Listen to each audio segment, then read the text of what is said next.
3 tips for weight loss. I've often been asked, what are some tips for holiday eating and weight loss?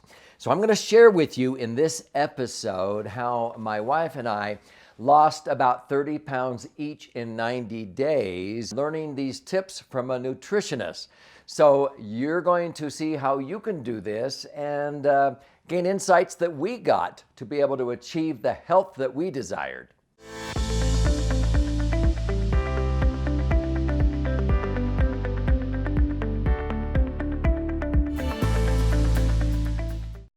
I'm Doug Andrew, and I have been very passionate about helping people optimize not just their financial assets, but what I call their intellectual and their foundational assets. And among those foundational assets, besides family and relationships, is your health. Because unfortunately, I've noticed a lot of very successful people, financially speaking, spent a lot of their health accumulating that wealth. And then later in life, they were spending all their wealth trying to regain that health, and that was really silly. So let me give you my backstory, because I have pretty much taken my health for granted for years. I'm very active. I play racquetball, I ski. I've never really been a runner until the last 10 years or so, because I never saw a runner with a smile on their face. They always had a grimace. So why would I want to do that? But I started to meet with a dear friend. He's now a very close friend, Jeff Sproul. He's a nutritionist. He's also one of our personal trainers.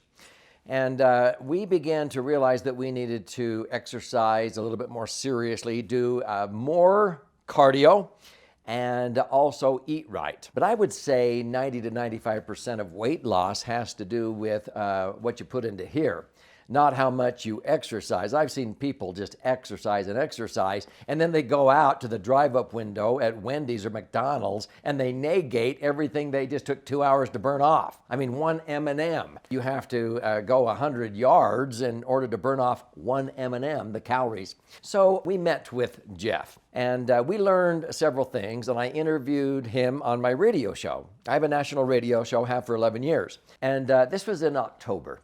Now, I told Jeff that I was writing a book. I'm still working on this one. It's called Wealthy, Healthy, and Wise. So I was asking him about some of his tips, and he called it the 12 tips for holiday eating and weight loss.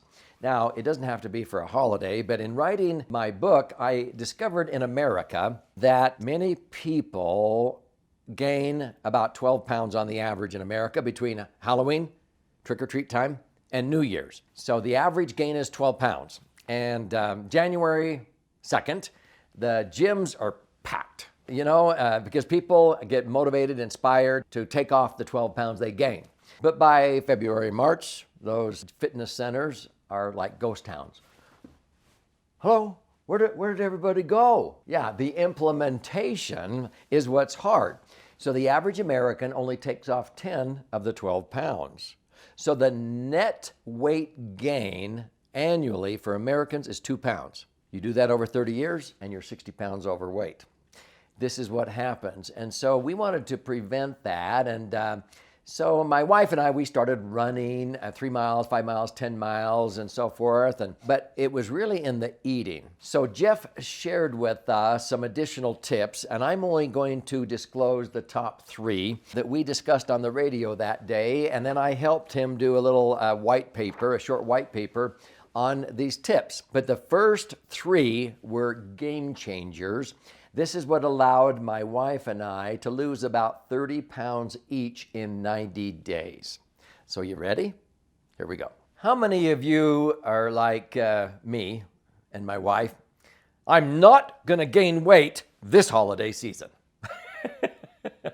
And then what do? You go out to these dinners and people deliver, neighbors deliver fudge and all this stuff. And, I was raised in an era where, my parents would say, now, eat your dinner. Yeah, there's a lot of kids starving in the world.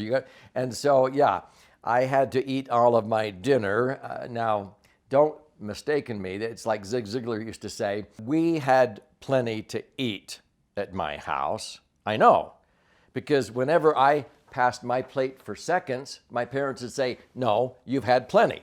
So I know we had plenty to eat. Now, in all seriousness, the very first tip that I learned, and this sort of blew me away, Jeff told us to eat 2 to 3 hours during the day, every 2 to 3 hours, small portions.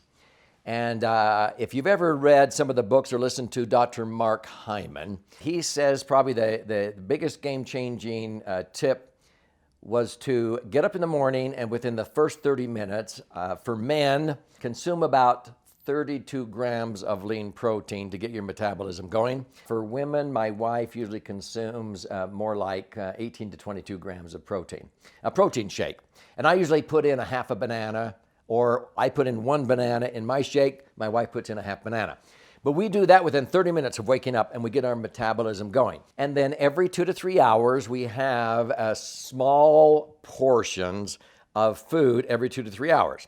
So if we get up at 5:30 or 6, because we work out together at 6 o'clock 3 days a week, that means by 9 o'clock, I need to have another little treat. But I don't gorge myself. I have some Laughing Cow cheese and maybe crackers, maybe a little bit of ham rolled up or some asparagus or whatever. And so we do it just to sort of take a little bit of the hunger away. And then at noon, we eat again, and it might be a salad with some protein, chicken or salmon.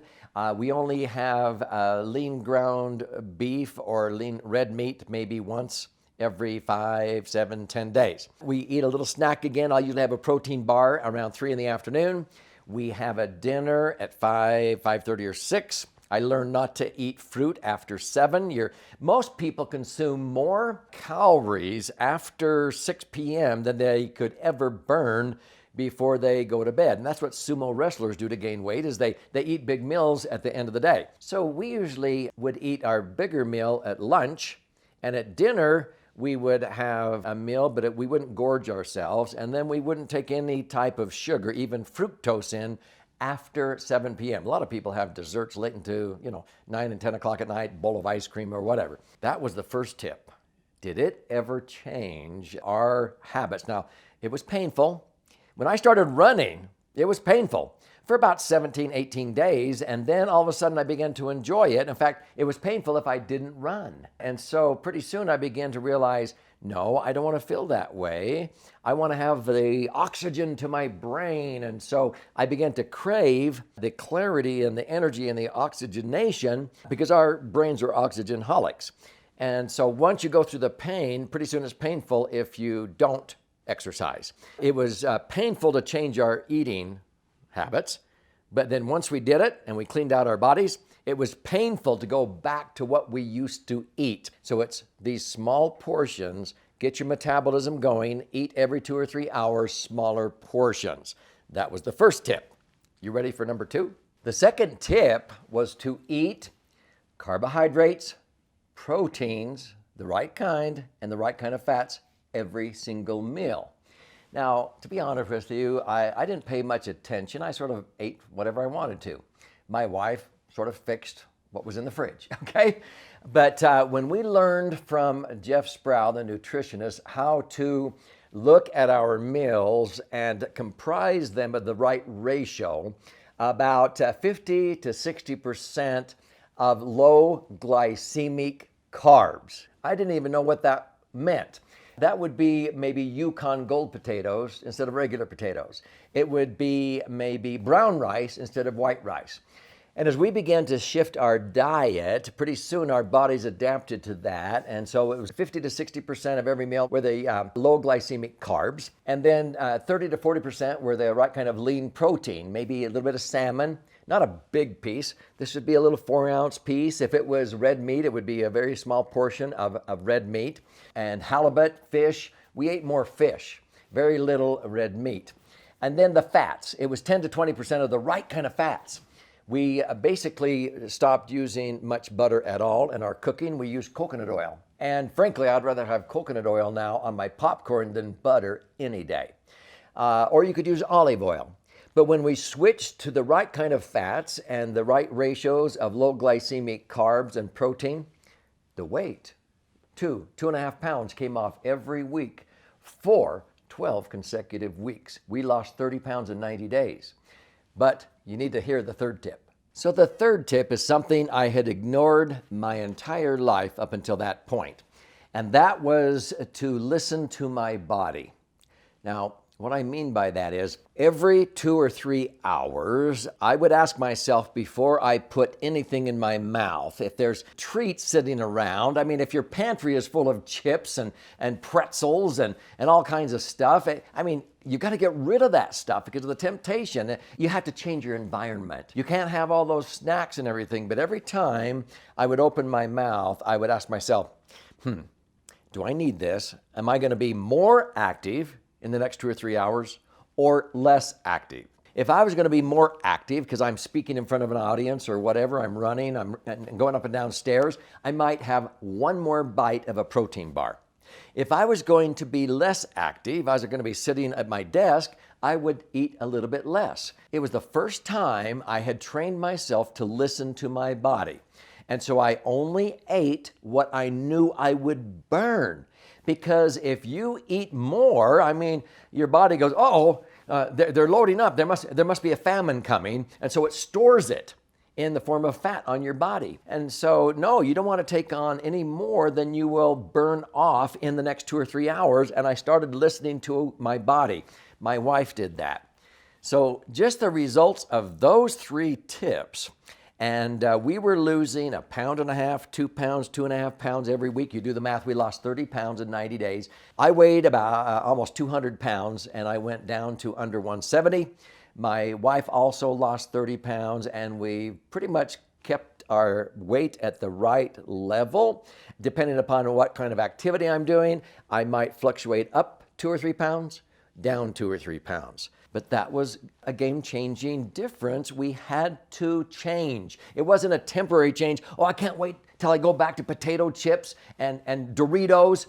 No, you have to decide to change your lifestyle. And those 3 things have made all the difference in the world. And yes, we exercise.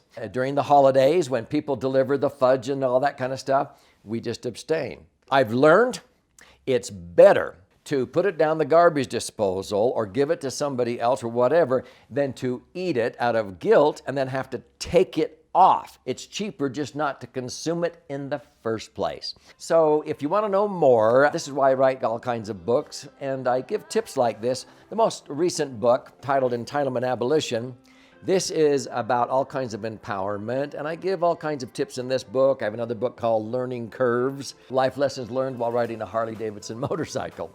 But if you want to start out to sort of understand the big picture, I would love to give you this book for free, Entitlement Abolition. It's about 200 pages, 12 chapters, and you can go to entitlementabolitionbook.com, learn how to abolish entitlement mindset with your kids and grandkids. You pay $5.95 shipping and handling, and I'll send one out to you. And this will also give you access to all kinds of other videos and master classes. Or you can click on any of the episodes you see here, and you'll sort of get my take on a lot of different things in life to be healthy, wealthy, and wise.